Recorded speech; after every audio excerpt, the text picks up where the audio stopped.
in the freezing nights of ancient northern Europe, when icy winds howled through snow-covered forests and pale moonlight shone upon old stone burial mounds, people believed that not every Viking warrior truly left this world.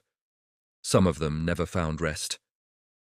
From deep within the cold earth, heavy figures were said to rise, carrying the scent of damp soil, frost, and memories of war.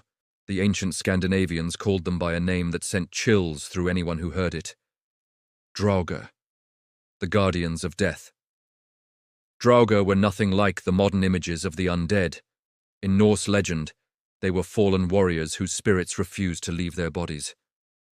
Their physical forms remained, moving slowly and heavily, as if the grave itself had begun to walk through the cold mist. The Vikings believed Draugr were not ordinary restless spirits. They were bound by hatred, greed, or unfulfilled oaths. They did not seek new life.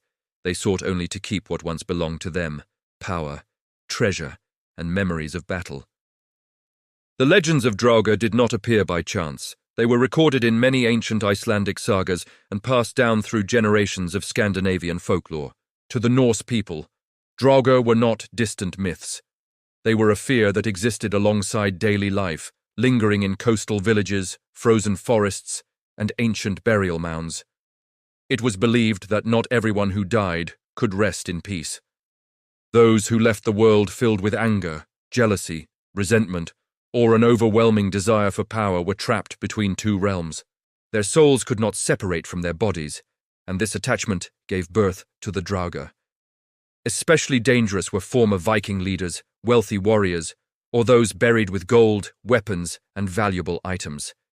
For them, death was not an ending, but a different form of existence. After death, they were believed to return to guard their possessions, protect their graves, and drive away anyone who dared to disturb the resting place of the dead. The appearance of Draugr was said to be deeply unsettling.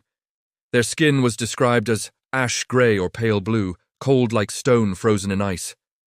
Their bodies were stiff and unnaturally swollen, so heavy that each step left deep marks in the soft ground. Their eyes were not completely dark. A faint glow flickered within them, like dying embers in the night. When that gaze fell upon a human, stories say the victim would feel an instant chill down the spine, a racing heart, and an empty mind, as if standing before something not meant for the living world. Each step of a Draugr was said to strike the earth with a deep, heavy sound, enough to make the ground tremble around ancient graves. Their breath carried cold air mixed with the scent of soil, stone, and forgotten time. Whenever a Draugr appeared at night, thick fog was believed to gather and spread across the land. Vision narrowed. Sounds became distorted. Everything seemed to slip into another realm. Those who witnessed it could no longer tell what was real and what was shaped by fear. Yet the greatest danger of Draugr was not their appearance. Legends claimed they possessed strength far beyond that of ordinary humans. Some Draugr could change their size, growing larger and more imposing when angered or when their territory was disturbed. Beyond physical strength, Draugr were said to influence their surroundings. They could control fog and create illusions that led travelers astray in the darkness.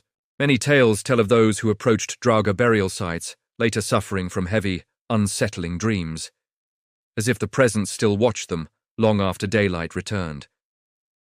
Some survivors claimed that even brief contact with a Draugr left them weak and shaken, their thoughts clouded and a deep cold spreading through the chest, not because they were attacked, but because they stood too close to something that did not belong among the living. For the ancient Vikings, Draugr were not stories meant for entertainment. They were believed to be real dangers. Because of this, special burial rituals were developed to prevent the dead from returning. Heavy stones were placed atop graves to hold the body down. Some were buried face down so they could not find their way back to the world of the living. In the most dangerous cases, bodies were treated with strict rituals and reduced to ashes, which were scattered into the sea with the belief that water would wash away all remaining bonds. Today, Draugr no longer exist only in ancient texts. Their image appears in popular games and films such as Skyrim, God of War, and Assassin's Creed Valhalla. Though portrayed in many styles, the essence of the Draugr remains unchanged. An ancient warrior trapped between two worlds, belonging neither to life nor fully to death. Perhaps what makes Draugr truly frightening is not their strength or appearance, but what they represent. They embody humanity's fear of the past, of war, and of things that cannot be released. And perhaps Draugr are not monsters at all. Perhaps they are simply warriors who lived for glory, but could not let it go even after the world had moved on. And if the ancient legends are true, then on cold northern nights far away, beneath the frozen earth, there may still be those who wait silently for the moment to rise once more.